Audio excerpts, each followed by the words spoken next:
Quiero construir un mundo para dos, con el porvenir bendito por Dios.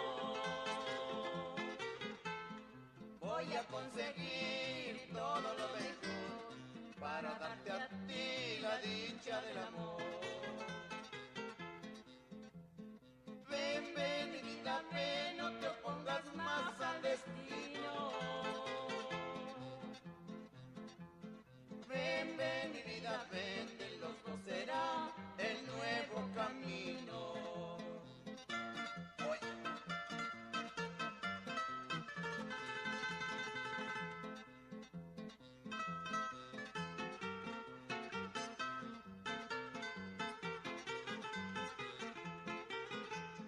¿Qué será de mí si tu corazón...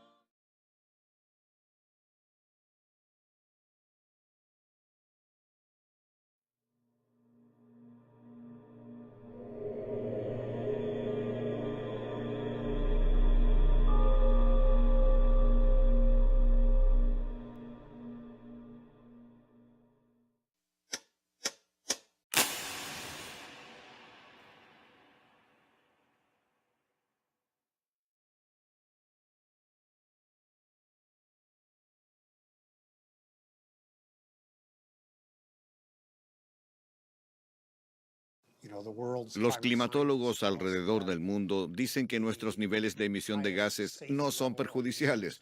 Están más altos, cerca de las 350 partículas por millón de dióxido de carbono y de gases de efecto invernadero en la atmósfera. En este momento ya alcanzamos las 400 partículas.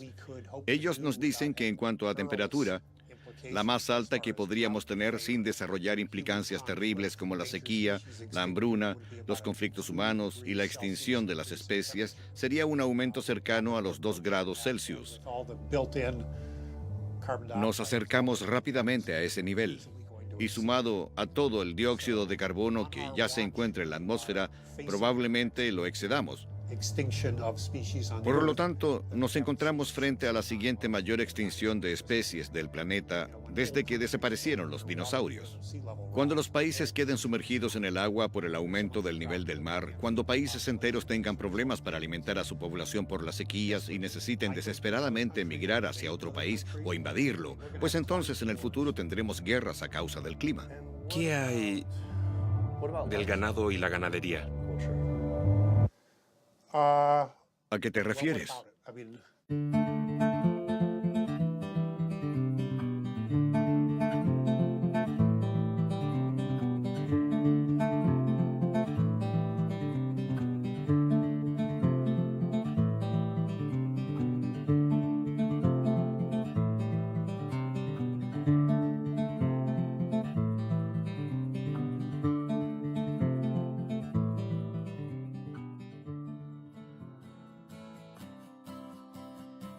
Me llamo Kip.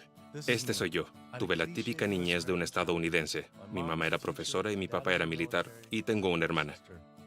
A medida que crecía practiqué todos los deportes, pero amaba la vida al aire libre y acampar. La vida era simple, sin preocupaciones. Y luego apareció este tipo. Al igual que muchos, vi la película Una verdad incómoda sobre el impacto del calentamiento global y me dejó asustado. En el film, Al Gore dice que la Tierra está en peligro. El cambio climático afectará toda la vida en el planeta. Desde tormentas monstruosas, incendios arrasadores, grandes sequías, el derretimiento del hielo, la acidificación de los océanos hasta el hundimiento de países. Todo esto a causa de las demandas del ser humano en la Tierra.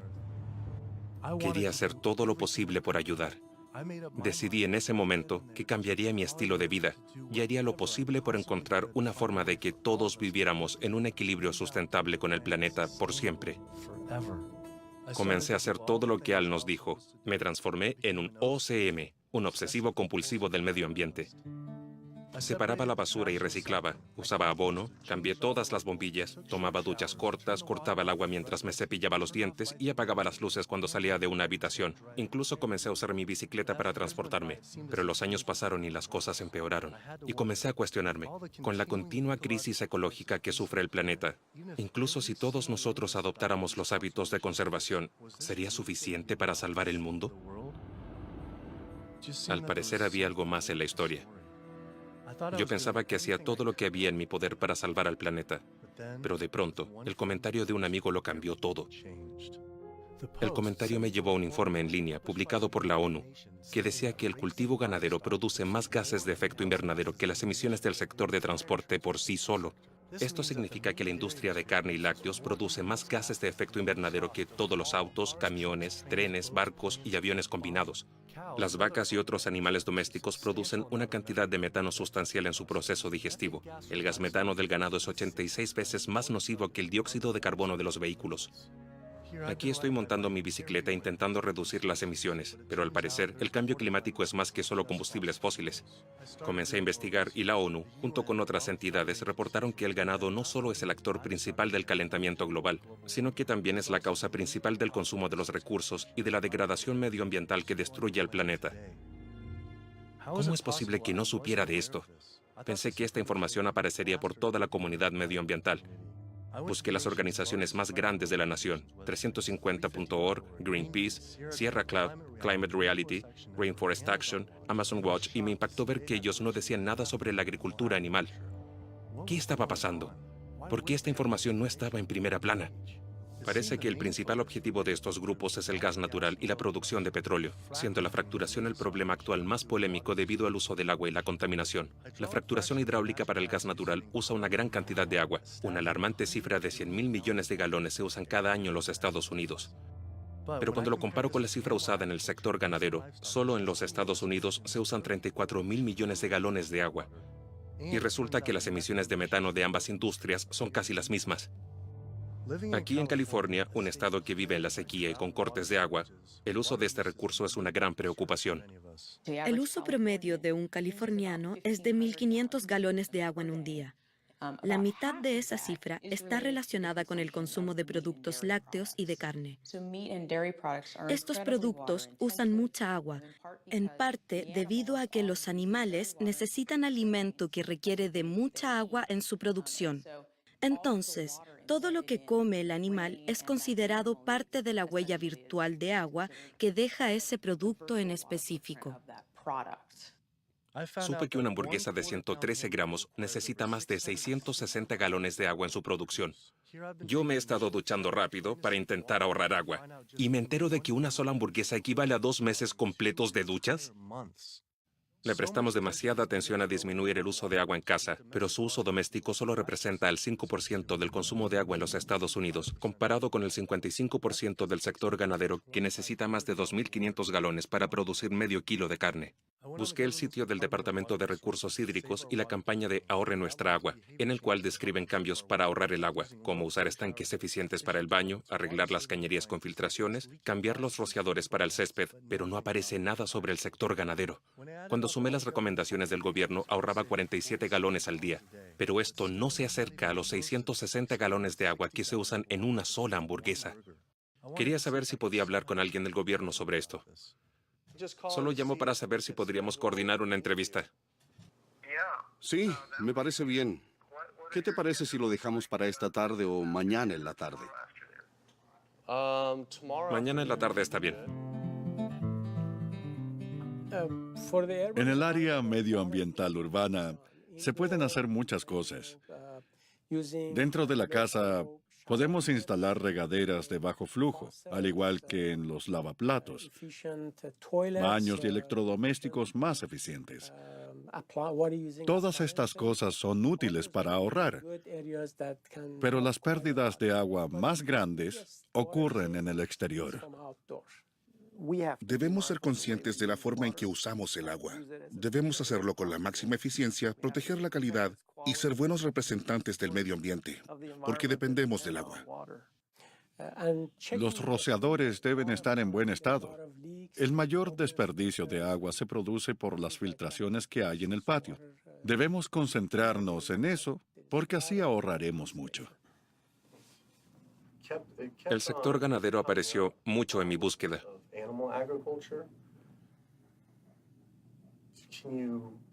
¿Qué pueden comentar al respecto sobre el papel que desempeña este sector en el consumo de agua y en la contaminación?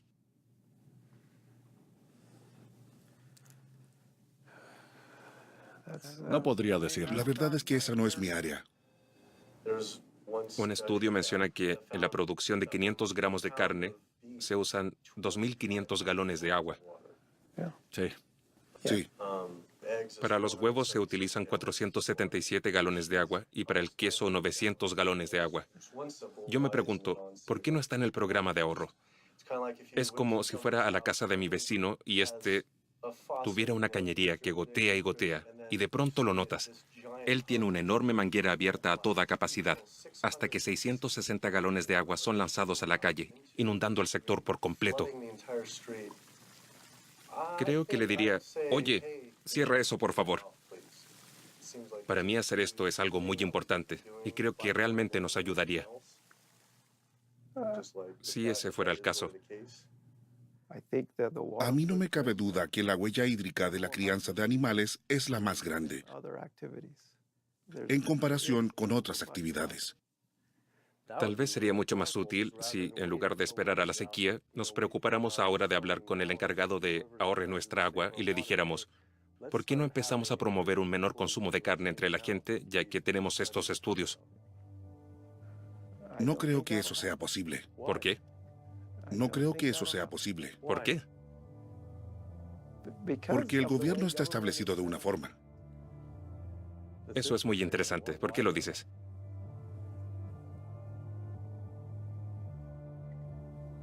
Uno se refiere a la administración del agua y el otro a cambios de comportamiento. Un cambio en el comportamiento se refiere a tomar duchas cortas y no regar el césped. Sí. Vaya, es evidente que el gobierno no quiere comentar al respecto. Su incapacidad para responder, junto con el silencio de la organización con respecto a la producción animal, me hace pensar que hay algo más aquí. Comencé a investigar los impactos del ganado y me di cuenta de que la situación es mucho peor de lo que pensaba. Los sectores de transporte y energía se llevan toda la atención debido al terrible impacto que tiene el dióxido de carbono en nuestro clima. Pero el sector ganadero produce el 65% del óxido nitroso, un gas que tiene el potencial de contribuir al calentamiento global 296 veces más que la concentración de CO2, pero solo escuchamos sobre combustibles fósiles. Se espera que las emisiones energéticas relacionadas con el CO2 aumenten un 20% para el año 2040, pero las que provienen de la agricultura tienen una predicción de un 80% para el año 2050. Estas cifras devastadoras se deben principalmente a un aumento mundial en el consumo de carne y productos lácteos. Según dos especialistas medioambientales del Grupo del Banco Mundial, que usaron el estándar global para medir las emisiones de gases de efecto invernadero, concluyeron que la ganadería es responsable del 51% de los cambios climáticos, cuando se suma la pérdida de sumideros de carbono, la respiración y el metano, los cuales no menciona el estudio de la ONU. Además, descubrí que la crianza de animales es responsable del 30% del consumo de agua mundial. Ocupa hasta el 45% de la tierra. También es responsable del 91% de la destrucción de la selva amazónica de Brasil. Es la causa principal de la destrucción oceánica, de hábitats y de la extinción de especies. Los grupos medioambientales más grandes, que debieran estar salvando el mundo, no tienen este tema como preocupación principal. Necesitaba hablar con estas organizaciones para saber por qué no se preocupaban de este problema. Envié docenas de correos electrónicos, hice muchas llamadas telefónicas y pasé horas en espera. Los días se transformaron en semanas y luego en meses, y por alguna razón nadie quería hablar conmigo. Qué extraño. Por tanto tiempo apoyé a estas organizaciones que ahora me responden con silencio. Sin embargo, pude contactar a unos cuantos autores ambientales y abogados que estaban dispuestos a hablar del tema. Tomé mi confiable camioneta Super Blue y me abalancé sobre el camino. Mis cálculos dicen que si dejamos de usar gas, petróleo y combustible, aún así excederíamos nuestro máximo de emisiones de gases de efecto invernadero, las 565 gigatoneladas para el año 2030, sin contar el sector eléctrico ni las fábricas en la ecuación, simplemente por la crianza y producción de ganado. Si reducimos las emisiones de gas metano, el nivel que hay en la atmósfera disminuye bastante rápido en solo décadas. En contraposición, si se reducen las emisiones de CO2 a la atmósfera, no ves señales reales de mejoras durante al menos 100 años. Este es un desastre medioambiental que ha sido ignorado por aquellos que deberían defender la deforestación. El uso de la tierra, la escasez del agua, la desestabilización de las comunidades. La lista sigue. Los animales que vivían libres hace 10.000 años atrás usaban el 99% de la biomasa, y nosotros, los humanos, solo usábamos el 1% de esta. Hoy en día, solo 10.000 años más tarde, que es una pequeña fracción de tiempo, los humanos y los animales usan el 98% de la biomasa, y los animales salvajes solo usan el 1%. En resumidas cuentas, les hemos robado completamente el mundo, la tierra, a estos animales, para usarla en nuestras vacas, cerdos, pollos y peces producidos en criaderos. Los océanos han sufrido más de toda esta devastación. Los investigadores, preocupados por la pérdida de especies, concuerdan en que la causa principal de la pérdida de la que somos testigos en nuestro planeta es debido al pastoreo excesivo y a la pérdida de hábitat producido por el ganado y por la pesca, la cual llamo pescando en nuestros océanos. Esta es la extinción de especies más grande en 65 millones de años. La selva tropical está siendo talada a una velocidad de 4.000 metros cuadrados por segundo, y lo que se esconde detrás es la producción animal. Talamos los bosques para que los animales pastoreen y cultivamos soya genéticamente modificada para alimentar a las vacas, cerdos y aves y a nuestros peces de criadero. Hasta la fecha, el 91% de la pérdida de la selva amazónica se debe a la destrucción provocada por la crianza de ganado. El sector ganadero es la causa principal de la destrucción medioambiental. No podía entender por qué las organizaciones medioambientales más grandes no se refieren a esto, aun cuando su única misión es proteger al medio ambiente. Eso es lo que pienso. Ellos dicen, usen menos carbón, usen su bicicleta, pero ¿por qué no coman menos carne? Esto es algo dirigido a ciertos grupos y es políticamente impopular. ¿A qué te refieres? Muchos de ellos son organizaciones con membresías. Ellos esperan maximizar el número de personas que contribuyen. Y si se identifican como anticarne o desafían a las personas en sus hábitos rutinarios, algo que es preciado para muchos, eso probablemente sea desfavorable para la recaudación de fondos. Ellos no quieren dirigirse a la primera causa de devastación medioambiental, es decir, a la producción animal, porque son empresarios y quieren asegurarse de mantener una fuente de financiamiento confiable. Me invitaron a una reunión con Al Gore y le comenté sobre el tema del gas metano. Y él se apartó de la situación. Su argumento fue, ya es bastante difícil hacer que las personas piensen sobre el CO2, no los confundas. Creo que el problema principal con muchas de las organizaciones es que ellas se enfocan en algo y dicen, no te desvíes del mensaje, porque no querrás enojar a un grupo de personas que te harán la vida difícil. Si escuchas a la mayoría de las organizaciones medioambientales, ellos no te instan a hacer cosas extraordinarias en tu vida para hacer cambios. Solo te piden que cambies bombillas, uses menos tu auto y recicles. Eso es más efectivo para su recaudación de fondos y para el perfil que ellos crean, en el cual el tema principal es la víctima y el perpetrador.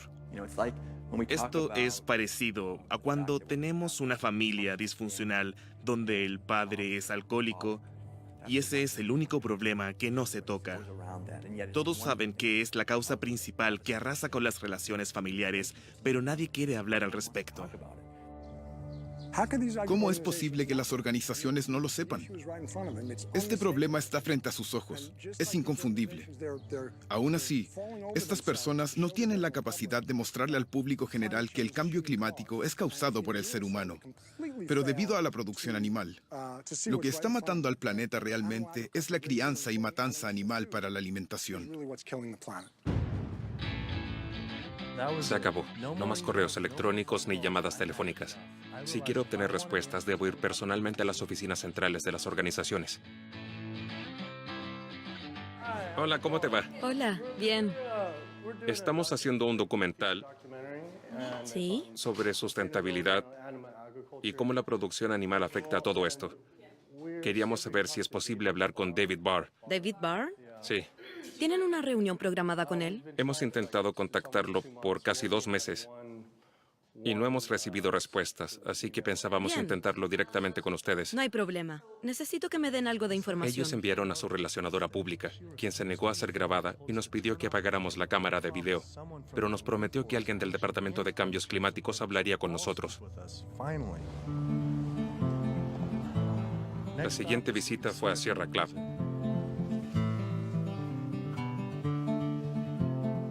Ellos resultaron ser más amables cuando me presenté en su puerta. Hola, ¿cómo te va? Bien. Con respecto al cambio climático, ¿cuál es la causa principal? Básicamente es el uso excesivo de combustibles fósiles. Carbón, gas natural, petróleo, arena de alquitrán y todos esos nuevos combustibles exóticos que son híbridos. Pero dicho sencillamente, es recargar la atmósfera de gases y eso crea el efecto invernadero. Entonces el calor queda atrapado y las temperaturas se disparan a un rango que nunca había existido antes. ¿Y qué hay del ganado y el sector agropecuario? ¿A qué te refieres? Estuvimos investigando y algunos informes publicados por la ONU afirman que el ganado aporta más que todo el sector de transporte junto. Un informe del año 2009 de World Watch dice que el ganado genera el 51% de todas las emisiones de gases de efecto invernadero.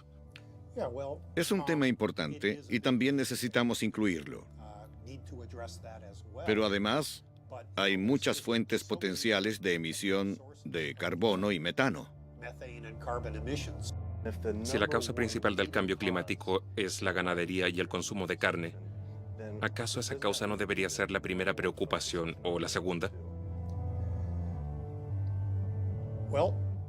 Esa es tu evaluación. La nuestra es distinta. Eso fue muy extraño. Greenpeace me respondió hoy y me dijo, nos agradó haberte conocido ayer.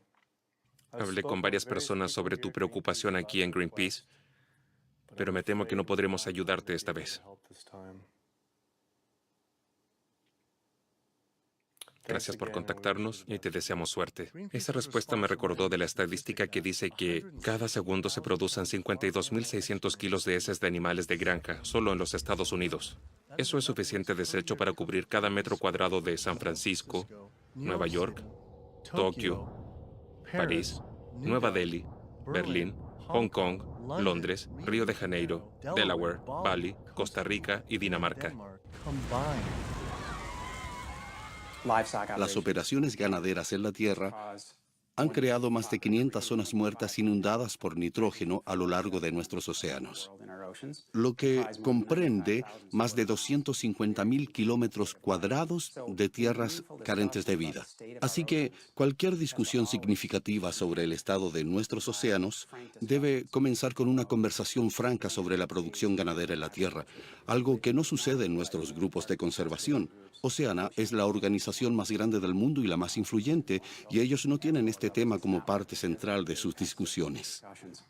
Busqué mi organización favorita de protección del océano, la Fundación Surfrider, para investigar qué mencionan sobre este tema.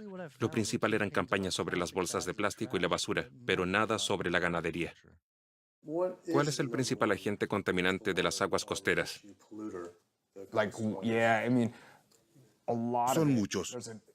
Nosotros le llamamos el cóctel tóxico, porque la contaminación proviene de diversas fuentes. Por ejemplo, los metales pesados de los neumáticos, los frenos y los autos. También están los pesticidas y matamalezas. Todo lo que dejamos en el suelo se junta y se va hacia el océano. Así que es difícil identificar un solo agente contaminante. Cuando hacíamos nuestra investigación sobre esto y la escorrentía, entrevistamos a muchas personas y la mayoría de ellos nos mencionó que el sector ganadero era el principal contaminante de las aguas, más que cualquier otro agente. Eso es interesante. Creo que depende de la región en la que te concentres. Por ejemplo, el sur de California, donde estamos, es una zona urbana. No tenemos muchas granjas agrícolas. Pero si te fijas en la zona del Atlántico como Maryland, Virginia y Carolina del Norte, en esa región vemos criaderos agrícolas y de cerdos que generan muchos desechos. Me sorprendió mucho que ellos no se concentren en la escorrentía de las granjas, además de no tener ninguna campaña que mencione el próximo colapso de los océanos. La ONU informó que 3/4 de las zonas de pesca a nivel mundial están sobreexplotadas, explotadas o devastadas significativamente debido al exceso de pesca. Los océanos están más asediados que nunca y el medio ambiente marino está en problemas. Si no hacemos algo, tendremos océanos sin peces para el año 2048. Esa es la predicción de los científicos. Cuando las personas se fijan en la pesca, a veces ellos solo prestan atención a los animales que son consumidos por los humanos. No necesariamente están preocupándose de los animales que quedan atrapados en las redes de arrastre, ni en los que mueren dentro de la industria. Más de 28.000 millones de animales fueron extraídos del océano el año pasado. No les dan una oportunidad para recuperarse. Ellos no pueden hacerlo porque no se reproducen tan rápido. No les estamos dando una oportunidad. Para suplir la demanda de 90 millones de toneladas de pescado, la pesca se realiza a través de enormes redes. Por cada 500 gramos de peces capturados, hay más de 2 kilos de especies que no forman parte de esta demanda, como delfines, ballenas, tortugas y tiburones. Si imagináramos este mismo tipo de prácticas en la sabana africana con gacelas, en el proceso estaríamos capturando todos los leones, jirafas, avestruces y elefantes. Nadie aceptaría algo así. Y eso es lo que pasa a diario en nuestros océanos. Entre 40 y 55 millones de tiburones mueren cada año a causa de las redes pesqueras. Luego se decide si cortarles o no las aletas, pero ellos son atrapados inicialmente como subproducto. Y eso se debe a la pesca de manera sustentable, en muchos casos de peces que están etiquetados de ser sustentables por Oceana y las organizaciones con certificación de ser sustentables. Entonces me pregunto, ¿por qué no prohibir la sopa de aleta de tiburón, pensando en la creciente preocupación por los tiburones? Si estamos preocupados por ellos, deberíamos prohibir la pesca. Busqué la organización de conservación del océano más grande del mundo, Oceana, para ver qué dicen al respecto. En su sitio, junto con una charla TED de Andy Sharpless, el presidente ejecutivo, quedé anonadado cuando leí que ellos recomiendan que para ayudar a los peces debemos comerlos. Para mí, sabiendo que la población de peces está por desaparecer, fue como si me dijeran que debíamos comer pandas en extinción para ayudarlos. No pude entender cómo Oceana dice que remover casi 100 millones de toneladas de peces al año sería una medida sustentable para nuestros océanos. Muchas de las especies que están cerca de extinguirse han sido arrasadas y han disminuido hasta el borde de la extinción y no han sido recuperadas bajo la vigilancia de Oceana o de Marine Stewardship Council, ni mucho menos de Monterey Bay Aquarium Seafood. Y eso es algo que menciono en mis seminarios, porque a eso se dedican. Ellos son testigos de lo que está pasando y deben participar activamente en detener el avance de esta situación. Según la Organización de las Naciones Unidas para la Alimentación y la Agricultura, casi 3/4 de las zonas de pesca del océano están completamente explotadas o sobreexplotadas. Así que la verdad es que no tenemos una población de peces que podamos considerar de niveles saludables para el ecosistema. Mientras veía la charla TED de Andy sobre la alimentación mundial en el año 1988, la pesca llegaba a las 85 millones de toneladas. ¿Cómo es posible que podamos pescar de manera sustentable 100 millones de toneladas para el año 2050, sin importar si son de criaderos o del océano, si por cada 500 gramos de pescado que extraemos se llevan más de 2 kilos de peces silvestres, ya sea de una laguna o del océano? ¿Cómo eso puede ser sustentable?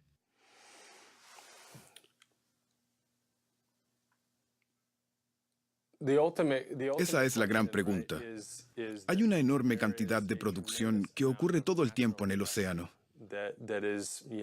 Tenemos una enorme cantidad de afloramiento de nuestra cinta transportadora oceánica que nos trae nutrientes de miles de años de antigüedad. Y nuestro ecosistema transforma eso en peces. Es cierto, ellos se comen unos a otros y a medida que la producción llega, se pierde algo en la cadena alimenticia. Pero cada año recibes más. Puedes pescar y extraer algo, y el próximo año tendrás más. Si lo hacemos correctamente, sin llegar hasta el límite, es como vivir de los intereses. ¿Entiendes? Siempre y cuando no te deshagas del capital y hagas inversiones de manera que éste se mantenga potencialmente alto, podríamos vivir de los intereses para siempre. Esa es la idea principal con el pescado. Pero nuestra población actual tiene el 75% de las zonas de pesca devastadas. Esa analogía con el dinero es buena, pero nosotros no vivimos de los intereses. De hecho, estamos en deuda. Y si la población intenta vivir como una familia con la misma cantidad de dinero, pero aumenta un 35%, es decir, hasta 9.000 millones de personas, no deberíamos decir, es hora de dejar de gastar dinero, debemos dejar de comer pescado. Sí, tal vez podamos aumentar nuestro capital. La pesca, en cualquiera de sus formas, no solo devasta las especies, sino que además se transforma en una devastación en serie, en la cual una especie se verá afectada y la industria pesquera comenzará a cazar la siguiente. Devastación en serie. Es un nombre muy apto. En el proceso, no solo se pierde una especie, sino que se extinguen dos. Y al ser el mecanismo tan destructivo, también debemos tener en cuenta que estamos destruyendo el hábitat. Creo que ellos inventaron un término llamado pesca sustentable para que nos sintamos bien al comer pescado y así ellos puedan seguir pescando en los océanos, cuando en realidad nuestra posición en Sea Shepherd es que no existe la pesca sustentable. Los alimentos del mar no son una fuente de proteína sustentable para alimentar a las personas que hay en el planeta. Las personas no quieren oírlo porque los hace sentir que deben hacer algo al respecto. Y muchas personas no están dispuestas a actuar, principalmente porque es un asunto desagradable. Pero hemos llegado a un punto en nuestra historia en el que debemos ser conscientes con nuestro entorno y actuar. Nuestro fundador, el capitán Watson, dice, si los océanos mueren, nosotros también moriremos. Y es la verdad. Tal vez el único otro ecosistema que está siendo destruido a esta velocidad son las selvas tropicales mundiales. Ellos son los pulmones del planeta. Inhalan CO2 y exhalan oxígeno. Media hectárea de selva está siendo cortada cada segundo. Y la causa principal de esto es para darle de pastar a los animales y poder cultivar las cosechas para ellos. Eso es prácticamente talar un campo de fútbol americano completo cada segundo. Se estima que cada día se pierden 100 especies de plantas, animales e insectos debido a la destrucción de la selva tropical.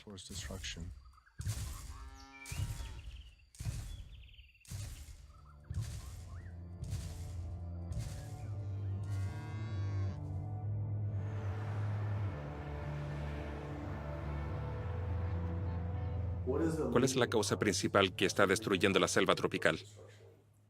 La intervención humana en la selva tropical es la causa principal, ya sea para sacar madera o para el negocio agrícola. Esas son las causas a nivel global. Varía dependiendo de las selvas a las que nos refiramos, pero la manera en que usamos los recursos naturales, a nivel industrial, es la causa principal de esto. Cuando visité el sitio de Rainforest Action Network, no podía creer que no había nada sobre el ganado. Pero sí vi que ellos tenían una gran campaña en contra del aceite de palma. Las plantaciones de palmas están causando una enorme deforestación en la selva tropical indonésica. Se estima que el aceite de palma es responsable de que más de 10 millones de hectáreas sean despejadas. Si lo comparamos con el ganado y sus plantaciones alimentarias, ellos son responsables de la desaparición de 55 millones de hectáreas hasta la fecha.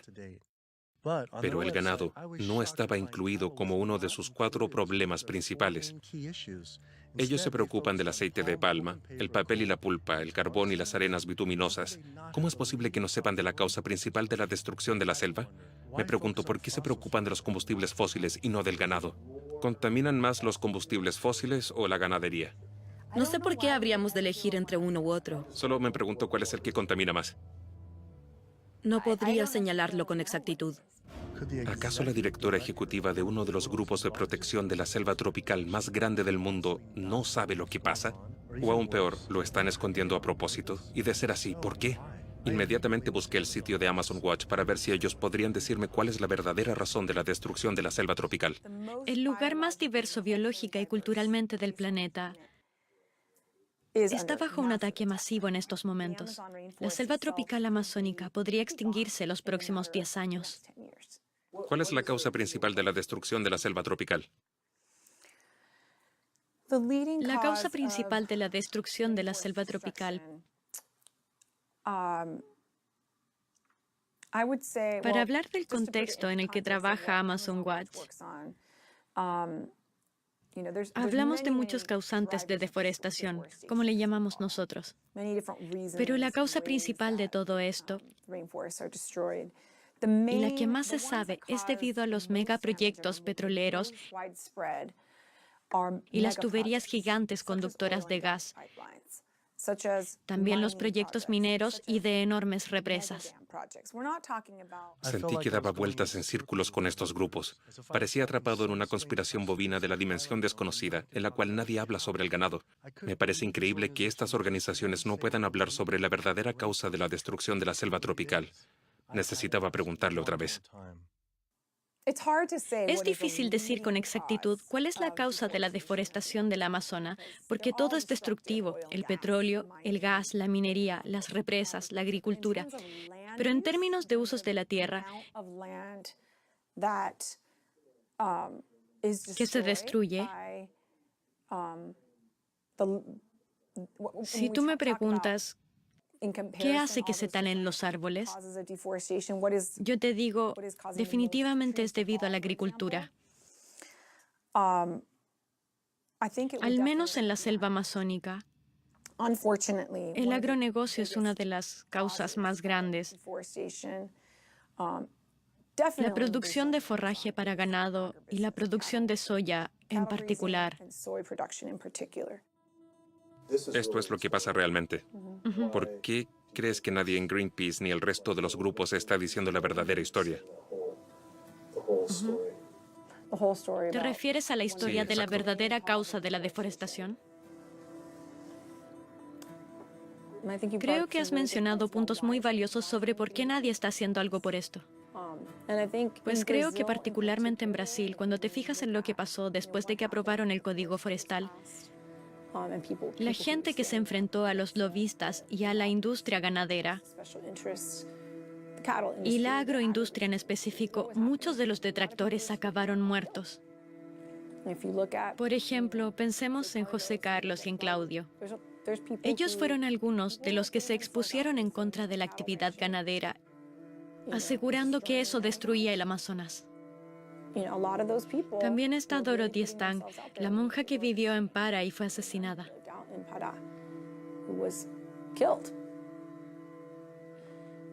Hay muchos que hablarán con fuerza y otros que prefieren mantener la boca cerrada para no ser asesinados. La hermana Dorothy Stang fue una monja norteamericana que vivió en la selva amazónica. Su trabajo estaba dedicado a proteger el Amazonas. Ella habló abiertamente contra la destrucción del Amazonas debido a la crianza de ganado. Una noche, mientras volvía a casa, fue brutalmente baleada por un sicario contratado por la industria ganadera.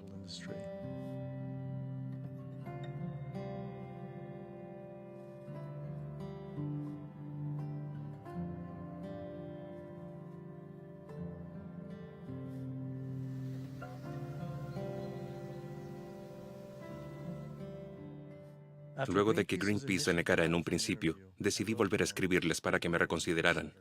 Y ellos me respondieron una vez más diciendo, hemos explorado nuestras opciones en cuanto a la ayuda que podemos ofrecerte, y me temo que no podremos involucrarnos contigo en esta oportunidad. Mencionaste que también has hablado con Oceana. Estamos seguros de que ellos podrán referirse al tema de manera especializada. Te agradecemos que nos tomes en cuenta. Increíble. Con la nula voluntad de Greenpeace para ser entrevistados, necesito una nueva fuente de respuestas. Aquí está pasando algo muy raro. Afortunadamente, encontré un antiguo directivo de Greenpeace que ahora habla abiertamente sobre la industria. Las organizaciones medioambientales, al igual que muchas otras, no nos dicen la verdad sobre qué necesita el mundo de nosotros como especie. Es muy frustrante, ya que la información está frente a sus narices. Es algo documentado y revisado por los mismos pares y está a la vista de todos. Pero las organizaciones medioambientales se rehúsan a actuar. No lo encontrarás ni en sus políticas, ni en las misiones de Greenpeace, que la dieta es importante y que la agricultura animal es el problema. La comunidad medioambiental está fallándonos, a nosotros y a los ecosistemas. Es algo muy frustrante de ver.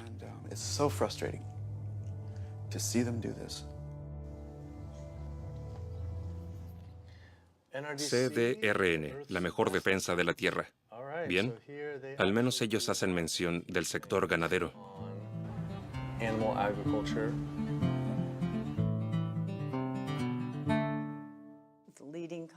La causa principal de la degradación medioambiental es el exceso de contaminación. Muchos motores girando a toda velocidad en demasiados lugares de la Tierra. En el 2009, World Watch informó que el ganado provoca el 51% de las emisiones de gases de efecto invernadero y el transporte solo el 13%. En el rango inferior, la ONU estimó que provoca entre un 18 y un 30%, lo que es más que todo el transporte junto. ¿Nacional o internacionalmente? A nivel mundial, sí. Bien, yo creo que la producción energética y el transporte aún siguen siendo las mayores fuentes. Y no quiero comentar sobre eso porque no estoy familiarizada con esas cifras. Así que no me cites, por favor. Pero hablamos de pedos de vacas. Sí. Creo que a eso te refieres. ¿Acaso lo investigaste? Esa es parte de la historia. La producción de metano de las vacas y la flatulencia de otros sectores de la ganadería son los mayores contribuyentes, pero mayormente se debe a la deforestación y los desechos que ellos producen. Estos son 130 veces más de los que producen los humanos a nivel mundial, y además ellos no gozan de ningún tratamiento de desechos. En el CDRN tenemos un muy buen programa de alimentos. De hecho, cada año hacemos los premios Growing Green, donde reconocemos a los innovadores en alimentos. Y el año pasado, uno de nuestros ganadores fue un productor de cerdo sustentable que no usa antibióticos en sus productos. Como deben saber, en los Estados Unidos se administran la mayor cantidad de antibióticos en la producción de animales sanos a nivel mundial.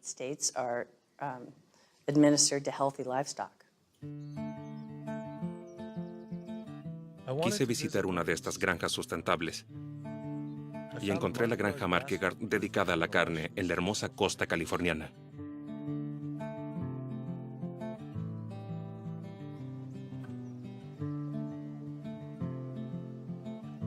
Conocí a Eric y Doniga Markegard y a sus 4 hijos. Leah y Larry generalmente se levantan a las 6 a ordeñar a las vacas y limpiar a los cerdos.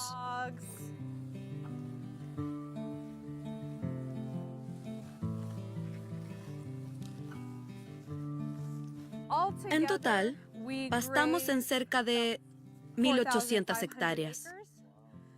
Este es nuestro rancho familiar y tiene alrededor de 385 hectáreas. Eso es mucho. En promedio, tenemos a una vaca o a una vaca y su ternero por cada 4 hectáreas. Anualmente podríamos producir cerca de 36.000 toneladas de carne lista para el consumo.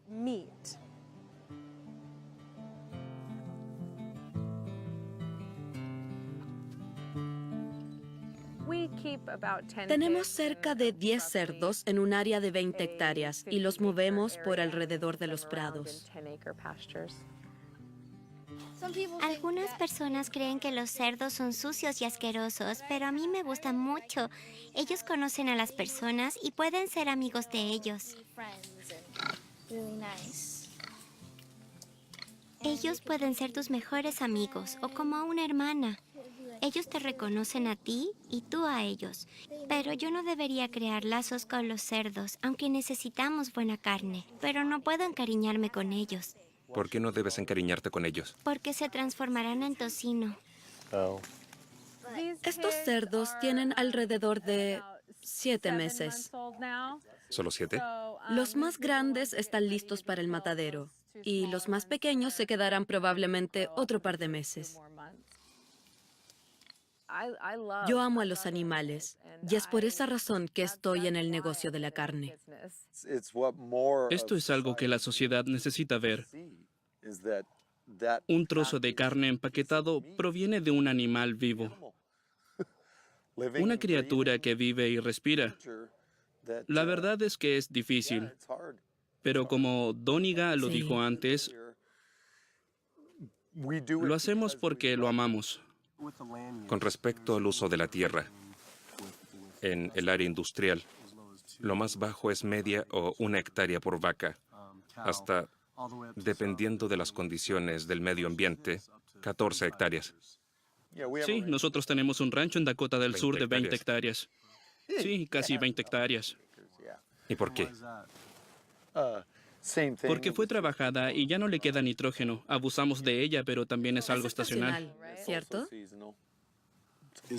¿Es práctico que el mundo entero decida comenzar a criar ganado alimentado con pasto? Por ejemplo, en Brasil, supuestamente el 80% de la selva amazónica ha sido destruida por el ganado. ¿Qué opinan de eso? Ellos no deberían comer carne. Si su medio ambiente no está diseñado para criar vacuno, no deberían comerlo. Sí. ¿Cómo compensan la huella de carbono que deja el ganado?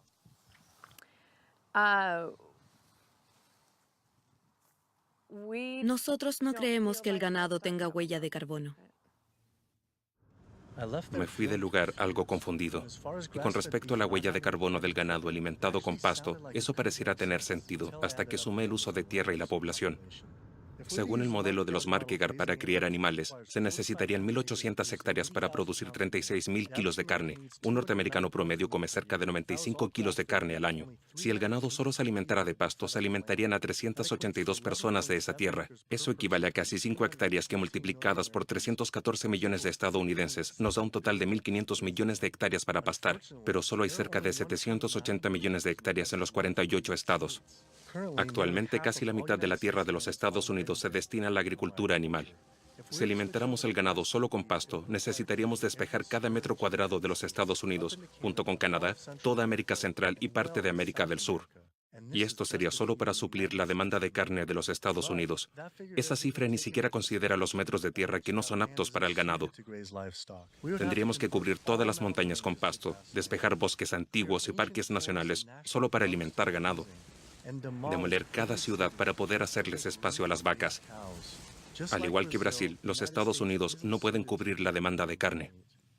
Un animal alimentado con pasto demora cerca de 23 meses en desarrollarse y estar listo para el matadero, mientras que uno alimentado por granos demora cerca de 15 meses. Esos son 8 meses adicionales de uso de agua, tierra y desechos. Hace una gran diferencia en términos de huella de carbono. Al parecer, el ganado vacuno alimentado con pasto es menos sustentable que la ganadería industrial. Debo asimilar la idea de que es imposible criar ganado sustentablemente para cubrir la actual demanda mundial de carne, y me temo que pasa lo mismo con los lácteos. Aún así, quise adentrarme en una compañía de lácteos orgánica ejemplar para ver si ellos creían que su producto es sustentable. Se necesita de muchos recursos para producir la leche, la alimentación, el agua, la tierra. Y no es práctico creer que la producción de lácteos de manera sustentable sea suficiente para alimentar la población mundial. Creo que no es necesariamente posible. Creo que esperamos demasiado de algo así. No sé la respuesta exactamente a este problema, pero el sentido común me dice que es algo casi imposible. Me impactó mucho oír una respuesta tan honesta. Si esto es lo que dice el presidente de la compañía, me pregunto qué diría un trabajador. Basándome en su campaña de marketing, las fábricas eran un oasis para las vacas.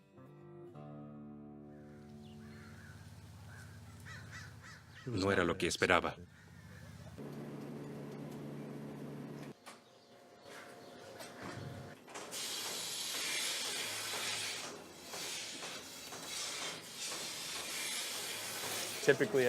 Generalmente, una vaca come cerca de 64 kilos de comida al día. ¿64 kilos de comida? Así es. Y ese es su alimento diario. Luego ellas beben entre 30 y 40 galones de agua. Probablemente consumen alrededor de 20 toneladas semanales. 20 toneladas de granos 20 toneladas de granos semanalmente. Principalmente nuestras vacas lecheras, que son cerca de 250 cabezas. Para mí, lo más importante de la sustentabilidad, mi prioridad, es la rentabilidad. Y el proceso, de principio a fin, comienza con la vaca y su ternero, ya que sin él, ella no nos da leche. Ella se queda con su ternero por al menos 2 días, y luego los terneros pasan a una instalación especializada para ser criados individualmente. Ya que somos una fábrica de lácteos, solo tenemos hembras. Los machos se venden a las fábricas que crían terneros para carne. Nosotros nos quedamos con cerca de la mitad de los terneros, los criamos por 2 años generalmente, y luego los vendemos como vacuno orgánico alimentado con pasto. Entonces todas las vacas pasan a la industria de carne. En algún momento, ella dejará de sernos útil, así que debemos tomar una decisión. ¿Seguiremos invirtiendo en ella para que nos dé leche? ¿O la venderemos a otra fábrica de lácteos? ¿O alguna industria de carne?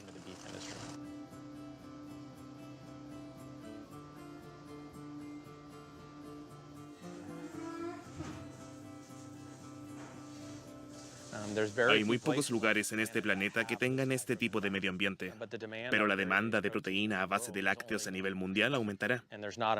No hay suficiente tierra en el planeta como para hacer este tipo de producción.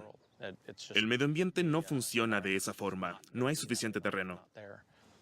A escala global, la conclusión sería, los productos lácteos no son sustentables. A menos que comencemos a demoler casas y le demos cabida a los prados. La única forma de hacer eso y seguir en el negocio es teniendo menos personas. Pero la población mundial seguirá aumentando, eso lo sabemos todos. Y eso implica un aumento de los productos lácteos comerciales. Eso la gente deberá disminuir la demanda. Claro, o que otro producto reemplace a los lácteos. Nosotros hemos visto otras leches como la de soya y la de almendras. Hay nuevos productos en el mercado, distintas mezclas que hacen con los jugos y las proteínas. Creo que probablemente eso aumentará. Él tenía razón. ¿Cómo podría ser sustentable la leche de vaca? Si para producir un galón de leche se necesitan más de 1000 galones de agua. Casi un tercio del planeta se está transformando en desierto y se debe principalmente al pastoreo del ganado. Investigando sobre el ganado alimentado con pasto, me encontré con el trabajo de Alan Savory. Savory dice que la mejor forma de revertir la desertificación mundial es criando más animales.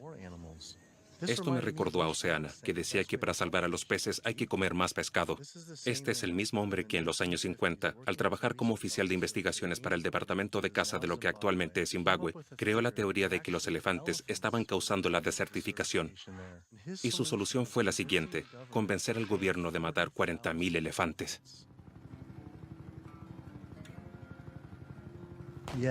Después de 14 años de asesinatos desmedidos, las condiciones solo empeoraron. Su teoría estaba mal. La matanza terminó finalmente, pero no hasta que miles de decenas de elefantes fueron asesinados. Esta no es una persona a la que podamos pedirle consejos ecológicos.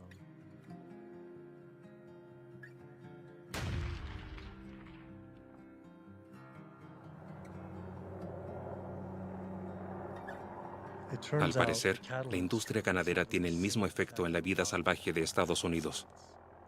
El gobierno ha reunido a los caballos masivamente y ahora podemos ver caballos y burros salvajes hacinados en instalaciones del gobierno. Hay 50.000 caballos y burros salvajes más de los que hay en libertad. Y esto hace que ahora haya ganaderos utilizando nuestros terrenos públicos por una fracción del precio. Ellos obtienen un gran subsidio para los impuestos, un quinceavo de los impuestos regulares. Y la Oficina de Administración de Tierras dice, ¿cuánto forraje y agua hay en la tierra? Y eso lo dividen. Ellos le dan un porcentaje a las vacas, otro a la vida silvestre y otro a los caballos y burros salvajes. Y finalmente, ese porcentaje de forraje y agua se destina a la industria ganadera. Y luego ignoran a los animales y dicen, hay muchos animales, debemos eliminarlos. Yo siempre le digo a la gente que los caballos y burros salvajes son solo una de las víctimas que deja la administración de las tierras públicas para ganado, porque también vemos matanza de depredadores. Sabemos que ahora los lobos son el blanco de los criadores de ganado, quienes cuentan con apoyo aéreo para matar a los depredadores. Lo único que debe decir un criador es, tengo un coyote y ellos lo matan. También les disparan a los leones de montaña o a los linces, todo por la crianza de ganado. En el estado de Washington, después de que se supo que el ganado estaba siendo atacado en tierras públicas, en donde estaba permitido el pastoreo, decidieron erradicar a una manada completa de lobos. Y esos lobos no fueron introducidos, sino que inmigraron desde Canadá, pero salieron de ahí. Esto comienza a nivel local con la Oficina de Administración de Tierras y sigue hasta el Congreso. Y podemos ver que en ese lugar ellos permiten que continúe este tipo de malas prácticas sobre tierras de dominio público. Es la insistencia y el poder del lobby, de la industria del sector ganadero, que continúa matando lobos y permite que el número de depredadores se mantenga bajo. Y esto no beneficia a los ecosistemas. He visto tantos terrenos y tantas evaluaciones medioambientales por parte de la Oficina de Administración de Tierras, en los cuales dicen que no se están cumpliendo los estándares básicos. Ellos dicen que el pastoreo de ganado es la causa para que esto no se cumpla, y ellos siguen permitiendo que los ganados pasten. Su principal preocupación es asegurarse de que se persiga a los pumas con sabuesos, que se case a los lobos, que las temporadas de caza duren todo el año y que se instalen trampas para hacerlos sufrir. Si alguien se preocupa de los burros y caballos silvestres o del medio ambiente, pues no puede ignorar el ganado y el impacto negativo que tiene el pastoreo en las tierras públicas del oeste. He sumado los costos de la producción de animales para alimento que los productores no costean por sí mismos.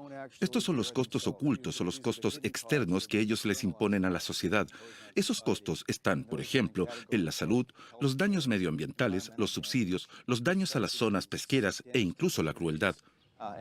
Si tomas todos los costos externos, los cerca de 414.000 millones de dólares, si la industria de la carne y los lácteos fueran obligados a internalizar esos costos, los precios de la carne y los productos lácteos se dispararían. Entonces, una caja de huevos de $5 ahora costaría $13. Una hamburguesa Big Mac de McDonald's aumentaría de $4 a $11. Comas carne o no, seas omnívoro o herbívoro, pagarás parte de los costos de consumo de carne de otras personas. Entonces, cuando alguien compra una hamburguesa de $4, los $7 restantes son impuestos a la sociedad. Tú y yo estamos pagándolos aunque no comamos. Cuando buscas quiénes son los beneficiarios y quienes presionaron para tener este sistema de agricultura, descubres que son los productores de alimentos y de carne más grandes de los Estados Unidos. Y una vez que crecen y se vuelven tan ricos y poderosos, ellos dictan todas las políticas federales sobre la producción de alimentos, porque ellos tienen el poder político. Necesito hablar con un grupo de lobistas de la agricultura animal para saber su opinión al respecto. Si ellos pudieron silenciar al gobierno, ¿acaso es posible que influenciaran también a los grupos medioambientales? Animal Agriculture Alliance, uno de los grupos de interés de la ganadería más grandes de los Estados Unidos, ha aceptado la entrevista. Greenpeace no aceptó que los entrevistáramos, pero este grupo de interés sí lo hizo. Esto es interesante. Las personas escuchan la sigla OEGM y se aterran. Creo que la agricultura ha luchado por explicar su significado. En la realidad, lo que hemos hecho es usar la tecnología para hacer avances en la forma en la que cultivamos y criamos animales. No podremos alimentar al mundo utilizando técnicas antiguas, como alimentar ganado con pasto. No trasladamos solamente a los animales a una instalación, ni creamos estos sistemas integrados verticalmente por la sustentabilidad. Esto sin duda reduce el impacto medioambiental y además mejora el bienestar de los animales y de la comida.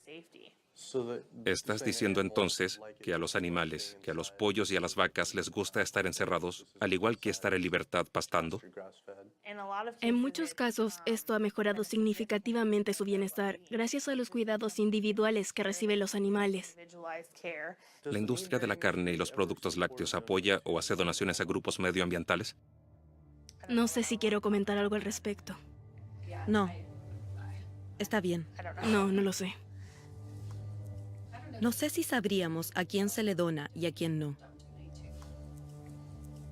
¿La industria de carne y productos lácteos apoya o hace donaciones a Greenpeace? No me siento cómoda comentando al respecto. Hola, perdona por no haberte llamado antes. Tengo malas noticias. Desafortunadamente no podemos seguir financiando tu proyecto filmográfico. Tuvimos una reunión y debido a la controversia que provoca este tema, nos preocupamos y decidimos retirar nuestro apoyo. ¿Por qué este tema es tan controversial? La primera persona a la que pensé acudir fue Howard Lyman, a quien los ganaderos demandaron por el simple hecho de decir la verdad sobre la agricultura animal en el show de Oprah Winfrey. Yo nací en una de las productoras lecheras más grandes del estado de Montana en el año 1938. Crecí muy cerca de la producción ganadera. Fui a la Universidad de Montana y obtuve un título en agricultura. Volví y comencé un enorme negocio en el cual era propietario de 4.000 hectáreas de cultivo y de 7.000 cabezas de ganado. Tenía 30 empleados. Pasé 45 años de mi vida inmerso en la ganadería, así que entiendo bastante.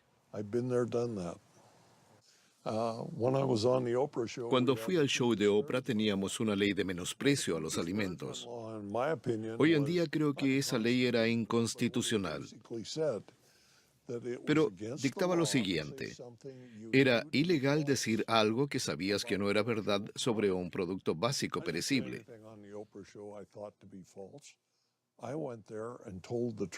En el show de Oprah, yo no dije nada que pensara que fuera falso. Fui a decir la verdad. Eso me tomó 5 años y cientos de miles de dólares para deshacerme de las demandas de la industria ganadera.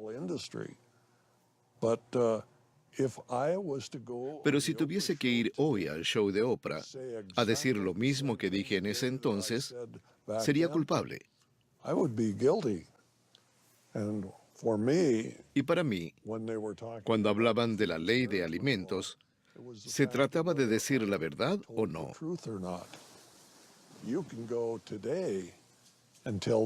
Si hoy dices la verdad, serás culpable de perjudicar las ganancias de la industria ganadera. Eres culpable según esa ley patriótica. ¿Crees que deberíamos estar preocupados de hacer este documental? Claro que sí.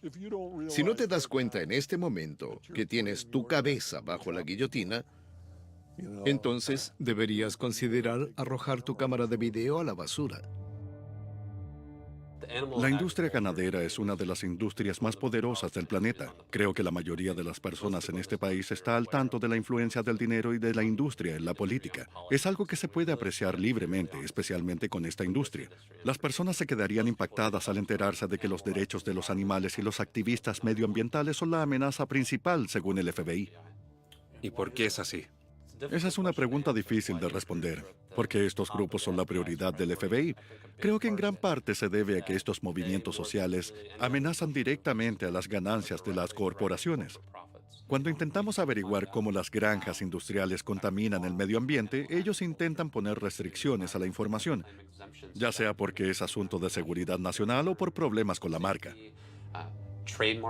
Es un secreto del negocio. Hemos visto los intentos que hacen por ocultar la verdad a la gente sobre lo que realmente ocurre. Una de las industrias más grandes del planeta y que tiene los peores impactos ambientales intenta dejarnos a ciegas y no contarnos cómo operan.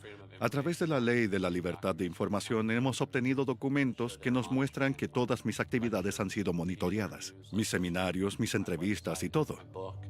¿Crees que nos arriesgamos al grabar esto y mostrarlo?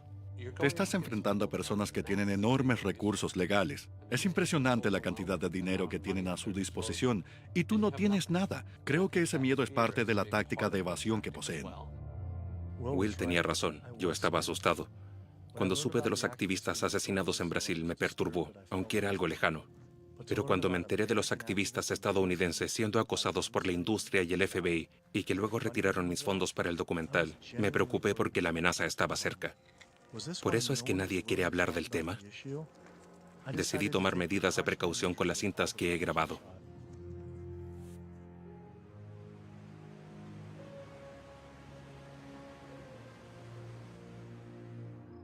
Me aterraba imaginar qué podría pasar si seguía con mi proyecto. Al parecer, la única decisión que me dejaban era apagar mi cámara de video y alejarme. Pero luego me di cuenta de que este problema es más grande que cualquiera de mis asuntos personales. Esto se trataba de la tierra en riesgo debido a nuestras acciones. Tienes que vivir por algo o morir por nada. Durante todo este tiempo no he tenido opciones. Entonces decidí no entregarme al miedo, sino a una causa para descubrir la verdad. No podía ser como estas organizaciones medioambientales y sentarme en silencio mientras el planeta estaba siendo devorado. Necesitaba levantarme y continuar.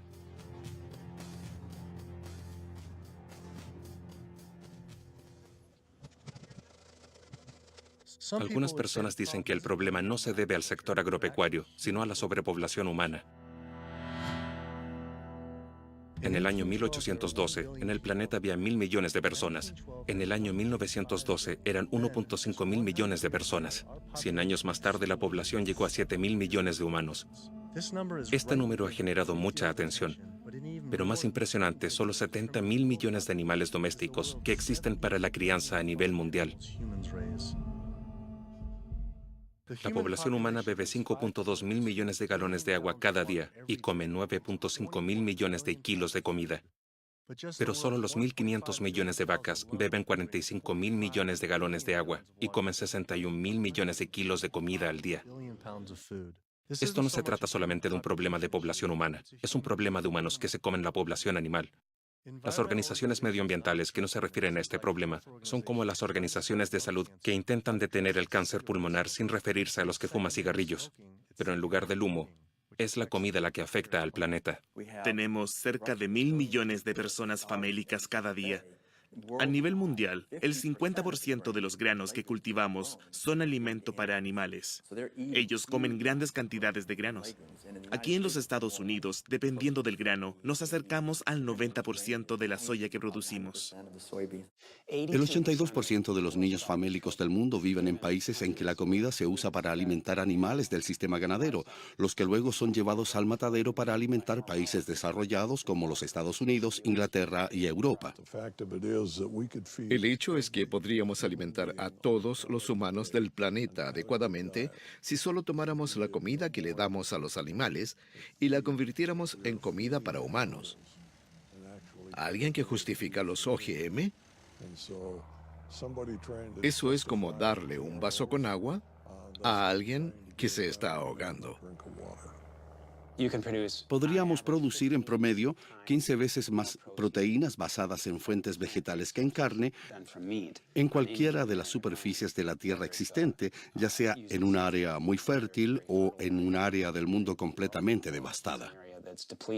Si redujéramos la carne y los productos lácteos que comemos, podríamos hacer que todos los campos de cultivo de maíz genéticamente fabricado volvieran a transformarse en bosques y en hábitat para animales.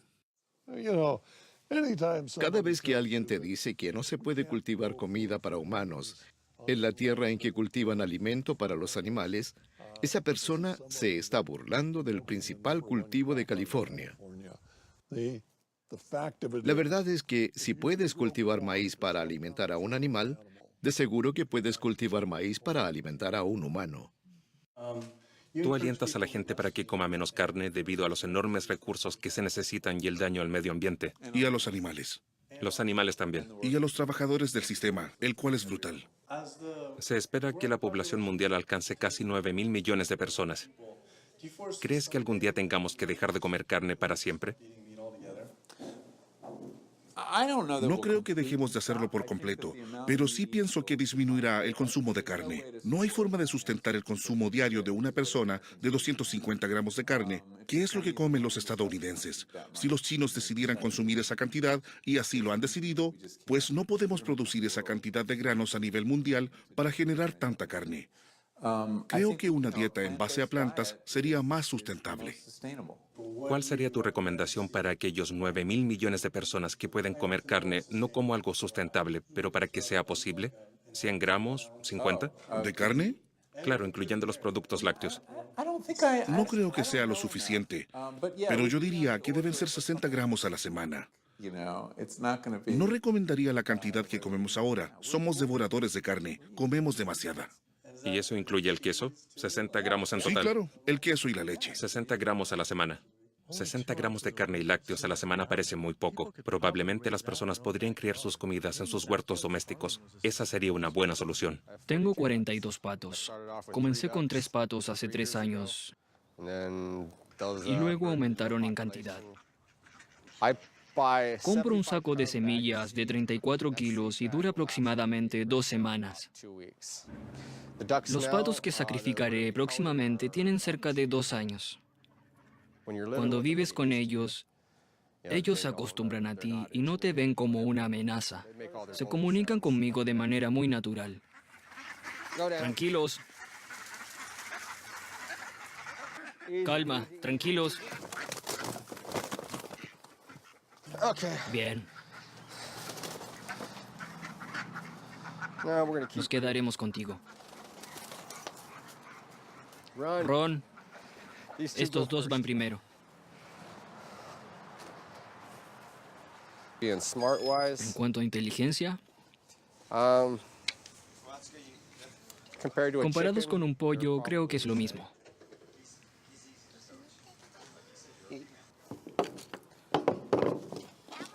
Ese está listo. Sí, ¿Lo ves? así es. Ese va y ese no. Muy bien.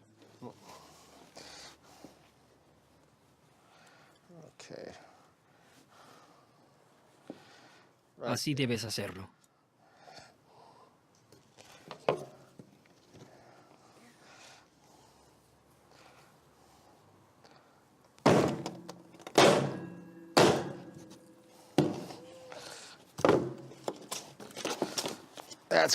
Bueno, esto será un poco ¿Por espantoso. qué sigue vivo? ¿Mm? ¿Por qué sigue vivo? Está muerto. Es una reacción nerviosa.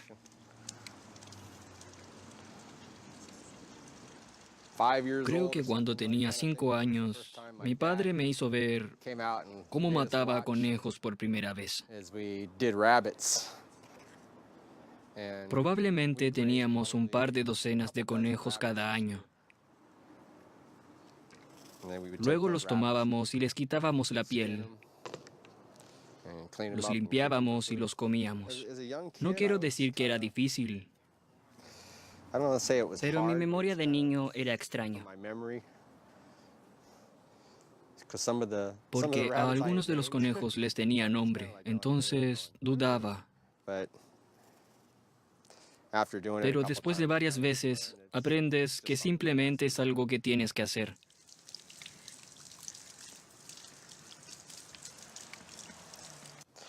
Los dedos no.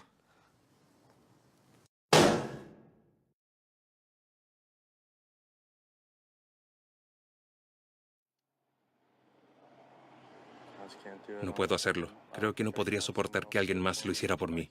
Si yo no puedo hacerlo, no quiero que alguien más lo haga por mí. Y en cuanto a la sustentabilidad, 34 kilos semanales son alrededor de 500 gramos por pato a la semana. Por 52 semanas serían 50. Entonces hablamos de 50 kilos de comida por 700 gramos de carne. Entonces el problema de sustentabilidad sería 100:1. Y los granos, quién sabe dónde los compran. Pero la verdad es que ya ni siquiera se trata de eso. Simplemente no me siento bien haciendo algo así. Es la primera vez que lo veo y fue muy impactante. Sí. Me vi atrapado en la destrucción causada por la agricultura animal y me di cuenta de que nunca pensé en aquellos animales que estaban siendo asesinados. Comer carne siempre ha sido un hecho abstracto y desconectado, pero cuando se volvió algo personal, de lo que tuve que ser testigo, todo cambió. Ya tenía programado con antelación filmar cómo mataban a una gallina que dejó de producir huevos. No sabía si podría volver a pasar por eso, así que no lo hice.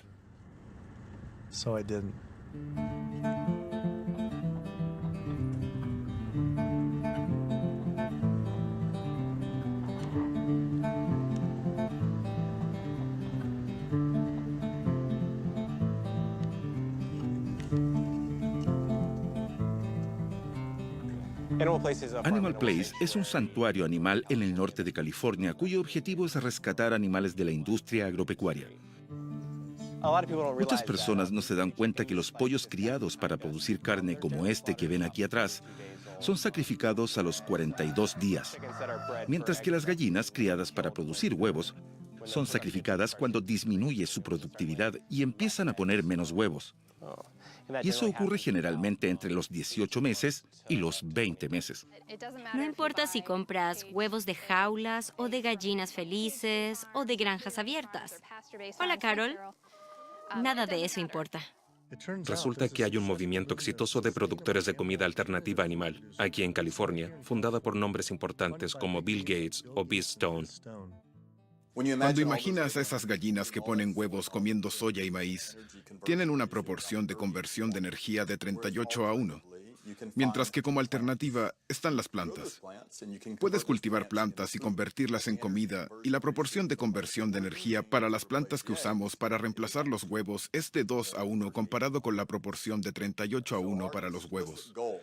Entonces, nuestro objetivo es tener el máximo de impacto para crear este nuevo modelo que hace que la industria global de los huevos quede obsoleta.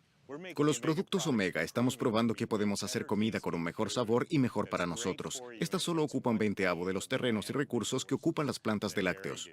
Si te dijera que podrías tener la misma estructura fibrosa de la carne, la misma sensación de saciedad y todo el valor nutricional de la carne sin estar comiendo la proteína del animal. Y al hacer eso estarías mejorando las condiciones del cambio climático, de salud mundial, al bienestar animal y la conservación de la naturaleza. ¿Harías ese cambio? Pero si solo comiéramos menos productos animales, como no comer carne los lunes, Cuando decides no comer carne los lunes, básicamente estás contribuyendo al cambio climático, a la contaminación, a la devastación del planeta y de tu salud solo 6 de los 7 días de la semana. Estás creando una falsa justificación y una sensación de justificación para lo que haces el resto de los 6 días de la semana. En otras palabras, no deberíamos descansar en los laureles por lo que haces un séptimo del tiempo. No puedes ser un ambientalista y comer productos animales, punto. Engáñate todo lo que quieras. Si quieres satisfacer tu adicción, hazlo. Pero no te llames ambientalista. sé que tengo que dejar de comer productos animales.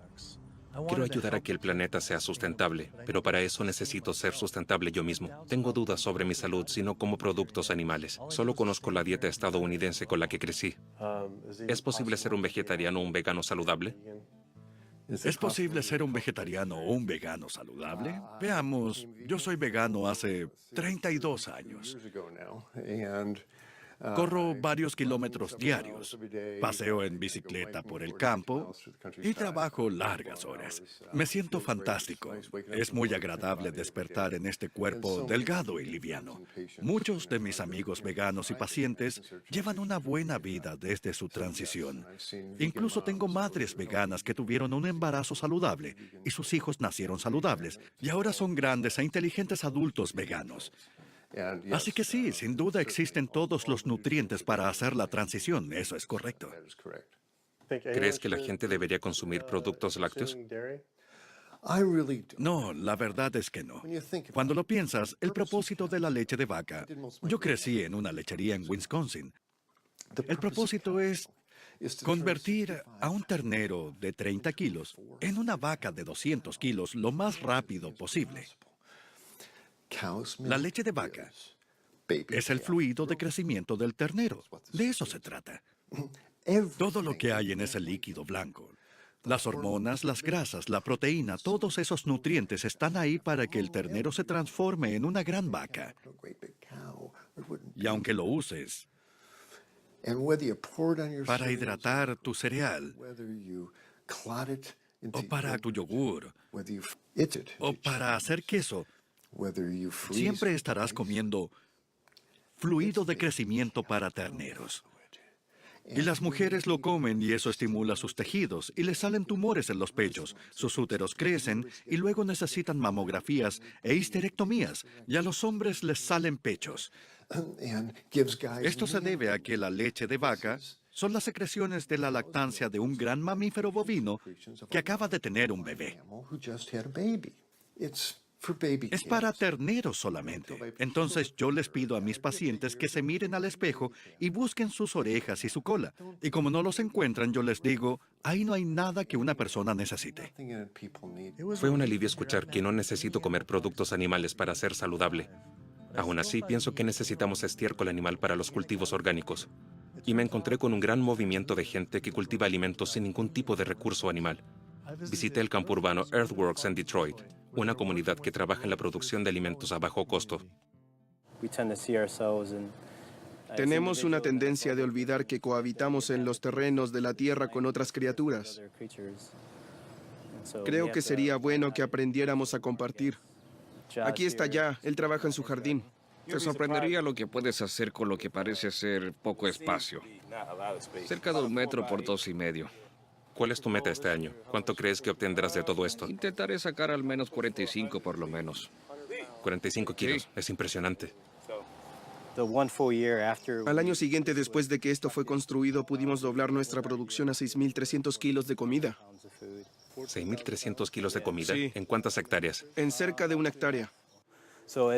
A pesar de la gran producción que tenemos, debemos devolverle la mano a la tierra y reponer los nutrientes. Nosotros creemos que nuestro trabajo es regenerativo porque le devolvemos a la tierra todos los nutrientes que usamos para nuestros cultivos. Entonces, ¿es más saludable y seguro usar abono vegetal? Sí, eso es lo que descubrimos. Además, toma menos tiempo y es más fácil de manipular. Más fácil. Sí. Y además el suelo es igual de rico. Sí, así es. Lo vegano no solo es más compasivo, sino también más eficiente. Y en una sociedad con miles de millones de personas, se necesita ser lo más eficiente posible. Algunos piensan que tal vez es buena idea enfrentar el tema primitivamente y recurrir al sistema de cazadores-recolectores. Y eso suena hermoso, pero en ese entonces solo había 10 millones de personas en un continente. Tal vez más o menos, nadie lo sabe con certeza. Pero hoy en día tenemos lo siguiente: 300 millones en los Estados Unidos, 35 millones en Canadá, ciento y tantos millones en México. Entonces, en Norteamérica tenemos cerca de 450 millones de personas. Intentar encontrar una forma de equilibrar la agricultura animal con 450 millones de personas hambrientas es imposible. Esto es algo increíble. Yo no lo creí cuando lo supe, pero 216,000 personas nacen en el planeta a diario. Cada día. Es algo extraordinario. Pero lo que realmente es increíble es que necesitan por día 13,800 hectáreas de tierra cultivable. Eso es imposible. Para alimentar por un año a una persona que lleva una dieta vegana, se necesita un sexto de 4.000 metros cuadrados de tierra. Para una persona en una dieta vegetariana que incluye huevos y lácteos, se necesita 3 veces eso. Para alimentar a un norteamericano promedio con una dieta alta en carne, lácteos y huevos, se necesitan 18 veces esa cantidad de tierra. Esto se debe a que solo puedes producir 16.000 kilos de vegetales en 6.000 metros cuadrados y solo 170 kilos de carne en esa misma área de tierra. Un californiano que tiene una dieta alta en carne ahorra el equivalente a 1.4 toneladas de CO2 al eliminar la carne. Ellos ahorran 1.6 toneladas de CO2 al ser vegetarianos y 1.8 toneladas de CO2 al ser veganos. Esto es más que instalar paneles solares en las casas o conducir un vehículo híbrido. Solo cambiar tu auto por uno eléctrico ahorra más, pero solo unos pocos pueden costearlo. Pero a diferencia de un vehículo eléctrico, el ahorro no se detiene con la emisión de gases de invernadero. Una dieta vegana produce la mitad de CO2 que la de un norteamericano omnívoro, que usa un 11avo de combustibles fósiles, un 13avo de agua y un 18avo de tierra.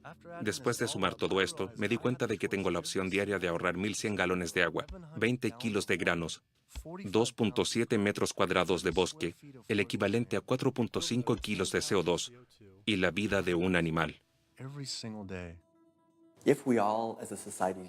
Si nosotros como sociedad decidiéramos volvernos veganos y alejarnos de los productos animales y nos acercáramos a una dieta a base de vegetales, si no tuviéramos que matar vacas para comer y no tuviésemos que criar pollos, ni peces, ni cerdos, ¿qué pasaría si no tuviéramos que alimentarlos? Si no tuviéramos que dedicar toda la tierra que tenemos a cultivar granos y leguminosas para alimentarlos? Si no tuviéramos que hacerlo, el bosque volvería, la vida salvaje volvería, los océanos volverían, el agua de los ríos estaría limpia, el aire fresco y nuestra salud serían buenas. La infraestructura de energía renovable, tales como construir generadores solares y de viento a lo largo del país para reducir los cambios climáticos, son muy buena idea.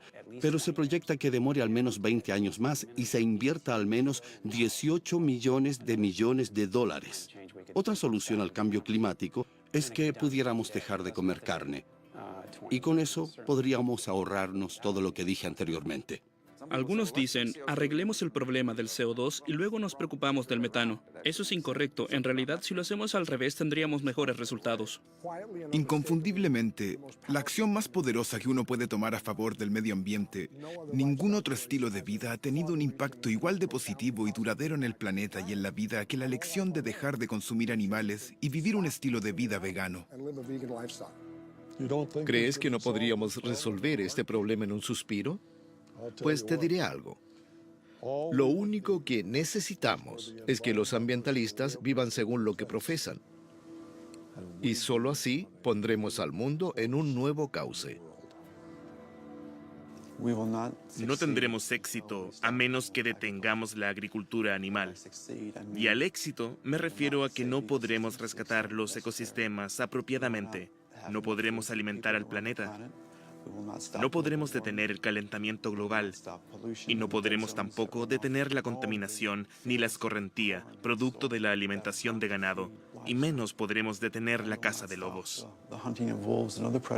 Los cultivos orgánicos son un paso positivo en la dirección correcta, pero necesitamos seguir el camino. Necesitamos sobrepasar lo orgánico. Debemos volvernos sustentables. Cuando quitas los productos animales, también estás quitando los gases de efecto invernadero y también quitas los problemas de seguridad alimenticia y otros problemas relacionados con la escasez de comida. Pero hay algo más increíble. Creo que puedes volver a incluir los valores, como la compasión, la integridad y la bondad, valores inherentes a los humanos. Si los devuelves y vuelves a reconstruir la historia de la comida, y a medida que progresamos, esto también ayuda a que hagamos una pausa antes de consumir un huevo, un bistec, pollo apanado y nos preguntemos, ¿es esto lo que quiero? ¿O de verdad quiero algo más? He llegado a una conclusión absoluta. La única forma de vivir en este planeta ética y sustentablemente junto a 7.000 millones de personas es viviendo una dieta vegana basada en vegetales. He decidido que en lugar de comerme a otros, comeré por otros. En un principio, al igual que estos grupos ambientalistas, temían lo que significaría este cambio, pero ahora lo acojo. Todo lo relacionado a sustentabilidad sonaba como si el planeta necesitara un sustento vital, y yo no quiero que sobreviva o se sostenga, quiero que prospere. La vida hoy no es sobre sustentabilidad, es sobre prosperidad. Ella nos ha dado mucho durante mucho tiempo, y es hora de devolverle la mano, el 108% de todo lo que tenemos. Se sentía bien. Estábamos alineados. Nosotros vemos este movimiento no como una forma de entregar alimentos baratos que todos puedan adquirir, sino también como algo espiritual. Intentamos saber quiénes somos y conectarnos con los demás. Haz lo que puedas, tan bien como puedas hacerlo, cada día de tu vida. Y morirás siendo uno de los individuos más felices que ha fallecido. Nos hemos vuelto parte de una gran reunión de personas. Está ocurriendo. Esto es lo que está pasando. Es la noticia. El altruismo es algo muy bueno. Tiene beneficios tanto para ti mismo como para el planeta y el resto de las personas. Es una hermosa manera de vivir. Ecológicamente es mejor. Se trata de transformar a nivel masivo cómo nuestra sociedad se alimenta. Esto es una necesidad. Se trata de actuar según lo que sabemos y hacerlo amable y gentilmente con todo el planeta y con todo lo que nos rodea para así vivir mejor. Podemos hacerlo, pero debemos tomar la decisión. Tú puedes cambiar el mundo.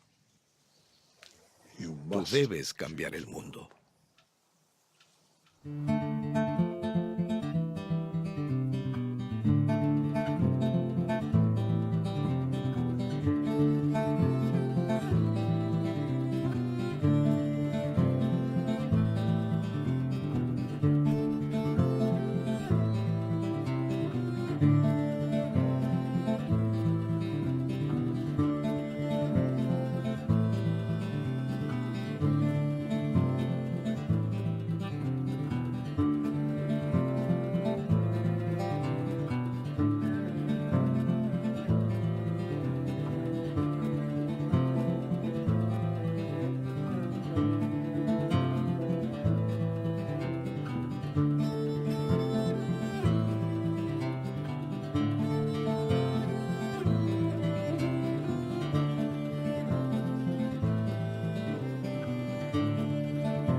Yes, no, what really